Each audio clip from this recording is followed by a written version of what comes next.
said yesterday we did not have the majority, but we have the gavel. Excuse me. We don't have the gavel. We don't have it.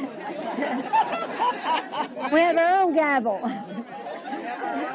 Back then, but now we're trying to make a political issue out of it now. Gentlemen will yes, continue. It is true. I did the research on it. You might want to try it. You might want to try it, Madam Leader. And it didn't stop there. As the congressman walked away, Congresswoman Pelosi stormed across the aisle again, waving her finger. Watch and listen. Even fellow Democrats appear surprised. I yield 1 minute to the gentleman from Washington, Adam Smith. Gentleman from Washington is recognized for 1 minute. What is she doing? What was she doing? Well, now in a primetime exclusive, Pennsylvania Congressman Republican Tom Marino joins us live. Good to see you, Congressman. Thank you. It's a pleasure to be here. All right, so I got to ask you, you're up there, you're making your remarks. Were you sort of surprised about her approaching and what was happening? I wasn't surprised, but it's just a breach of protocol. I have never seen it, and my colleagues told me they have never seen it. But look. Anything she does will not surprise me anymore. She was clearly upset, and I understand this conversation continued. Can you tell us about any further words that were between the two of you after what we saw there? Sure. When she came over the first time, she called me a liar. You're a liar. This isn't true.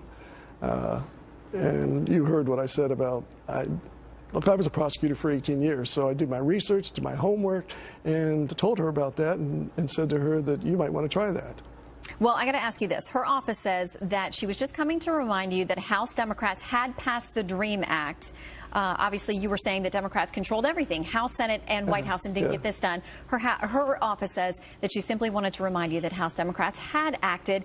And they also say that she accepts your apology. Yeah. But was there one? No. First of all, if she wanted to remind me, she could have asked me to yield, to respond, to make a statement. She could have asked for more time on the floor. She didn't. She just simply was losing it. And when I finished and said, I must have struck a nerve here, then she came back and followed me up and said that I was insignificant. What was the context insignificant. Of that? She looked very bizarre, very angry, to the point where she just said, you are insignificant. And, I can take that. As I said, I was a prosecutor for 18 years. I was threatened by drug dealers, murderers, and organized crime. This was a walk in the park.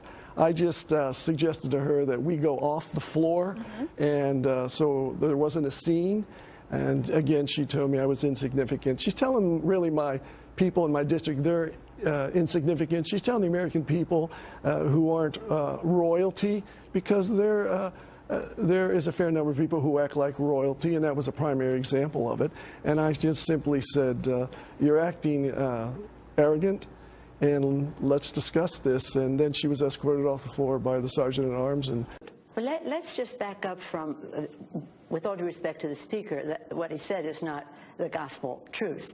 The fact is that a lot of the spending increases came during the Bush administration, 2 unpaid-for wars that we got ourselves engaged in, a prescription drug plan that added enormous amounts to our spending, and the tax cuts for the high end that did not create jobs and create revenue coming in. Yes, we had the Recovery Act, which saved or created 3.5 million jobs. The record of job growth in the private sector has been consistent for many record number of months. So it isn't as much a spending problem as it is a priorities, and that's what a budget is, setting priorities. But you talk about growth. Even Christina Romer, the former head of the Council of Economic Advisors for the President, says you increase taxes, that also hurts growth. Well, it's about timing. It's about timing, and it's about timing as to when you make cuts as well. The fiscal cliff, you raised taxes $650 billion right away. Yeah, and that was a very good thing to do on people making over the high end in our population. Nothing brings more money to the Treasury of the United States than investment in education of the American people. So it is almost a false argument to say we have a spending problem. We have a budget deficit problem that we have to address. The top 1%, top 1% pay 37% of all federal income taxes. The top 5% pay 59% of all federal taxes.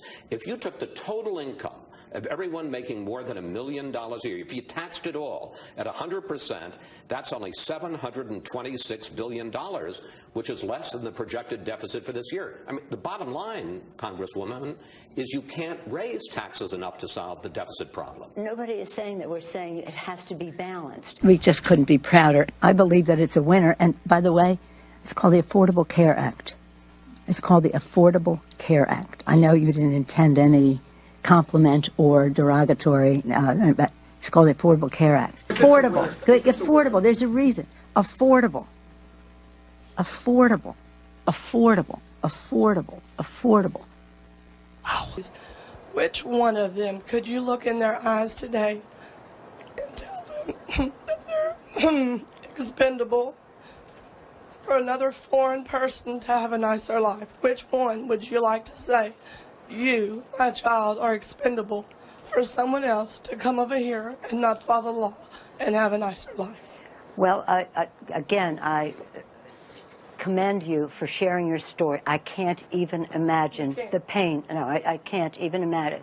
There's nothing, I'm sure, that can compare to the grief that you have. And so I pray for you. I pray for you. And again, we all pray that none of us has to experience what you've experienced. So thank you for channeling your energy to help prevent something like that from happening. But I do want to say to you that in our sanctuary cities, our people are not disobeying the law. These are law-abiding citizens. It enables them to be there without being reported to ICE in case of another crime that they might bear witness to. Inauguration, there's complete evidence. We've seen nothing that we can work, but I can work with President Bush on, and I'm disappointed. I can work with President Bush. Can work with President Bush. Can work with President Bush on, and I'm disappointed because I thought that there might be some interest because of what he said in the campaign, which turns out to be not true, a hoax, and really dangerous to the economic stability. She hoped your family would conduct an intervention with you. What's your reaction to that? No, I saw her read it perfectly, just the way she said it. It's very, very sort of a nasty type statement, but I will say this. She said I walked into the room right next door yesterday and walked in and started screaming and yelling. Just the opposite. Just the opposite. Because I know that they will always say that, even if it didn't happen, because this happened once before. I walked out, I was so calm. You all saw me minutes later. I was at a news conference. I was extremely calm. I was probably even more so in that room. So I walked into the cabinet room. You had the group, Crying Chuck, Crazy Nancy. I tell you what, I've been watching her, and I have been watching her for a long period of time. She's not the same person. She's lost it. Now, as far as the group is concerned, where is Sarah, Kellyanne? Where are you? Come here a minute. You were in that room. Kellyanne? You were in the room. Sarah was in the room. Mercedes was in the room yesterday. So I just want to let you know, every time I go into a room, if there aren't cameras, they come out and say, oh, he was yelling, he was screaming. Kellyanne, what was my temperament yesterday? Very calm, no temper tantrum. I told the Facts First crowd if they published that the fuming, temper tantrum, rage, lost it, that's just a lie because everyone was somebody had it on tape. But you were very calm. So they have it on tape someplace? Good. Cabinet, you started at the end of the table, stated your case. Peter doesn't want to hear this, by the way. He wants to ask the headlines are written there. Because he doesn't, he's fake news. But go ahead. Sir, Mr. President, why would you have to raise your voice? You said to them when you're done, your 2 tracks, come back and we'll talk about infrastructure. You've made that very clear. We had the infrastructure, drug pricing, USMCA. You've made that very clear to them. And I just don't know what she's going to do with USMCA. It's going to be one of the great trade deals of all time. And frankly, if we didn't have tariffs, we would never have a deal like this, because when Canada, when Mexico said they're not going to agree to certain points, I said, that's okay, we're just going to tariff your nation. We're going to tariff you. Either you're going to agree or not. It's a great deal. In fact, you know, your friends on the other side of the border, they started striking and picketing. So that's usually not a good sign for the other side, right? We made a great deal. But whether or not Pelosi understands it, or whether, I don't think she's capable right now of understanding it. I think she's got a lot of problems. Mercedes, you were in the room yesterday. I walked in, and I would say in this voice, I said, not right what you did, and calling a meeting like this wasn't right. And so I said, so I'm going to postpone it or call it off. But you can focus on one thing. You shouldn't go down two tracks at the same time, because they can't. They're so, the whole Democrat Party is very messed up. They have never recovered from the great election of 2016, an election that I think you folks liked very much, right? Well, Nancy Pelosi was not happy about it, and she is a mess. Let me ask you this, Mercedes. You're always a straight talker. You were in that room yesterday? Yes, sir. What was my attitude when I walked in? Did I ever scream? No, you were very calm and you were very direct. And you sent a very firm message to the Speaker and to the Democrats. And it's very discouraging and disgraceful to see that the Speaker would decide an hour before coming to the White House to make those comments, call it that there's a cover-up, and then stride into the White House and expect there to be a constructive meeting.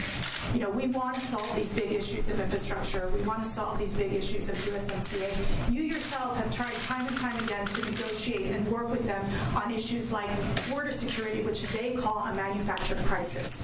And it's time for them to wake up and to stop waging this political war and these endless investigations and start to really find the solutions that the American people are looking for, that our farmers are looking for. Right. And I think it's going to be very hard for Nancy Pelosi to stop that. Now, they're a do-nothing group of people. The Democrats have done nothing other than obstruct. They're obstructing this country, but they are obstructing. And it'll be very interesting to see whether or not they approve the USMCA, which we need. Is Sarah there? Sarah? Larry was called out. Larry, were you at the meeting? Yes, sir. Oh, fantastic. The great Larry Kudlow. Could you come here, please? You're not afraid of television, I know. We're going to take care of I think he's done more live television. Maybe Regis has you by a little bit, right? Not by much. Larry, you were at the meeting yesterday, right? So they have this narrative that they want to put out, because I saw Crying Chuck yesterday, and he went out and he said he was stomping and he was this and that. And Larry, you were there. There were many people there, by the way, many people. We can get you 20 other people to say this. What was my attitude yesterday at the meeting? Mercy's right. Kellyanne's right. You were very calm, and you laid out the case. You had a lot of numbers of what you've contributed in terms of paperwork and witnesses and so forth. While you were there, they didn't say anything. Speaker didn't say anything. And you left. You made your case. That's well, it was.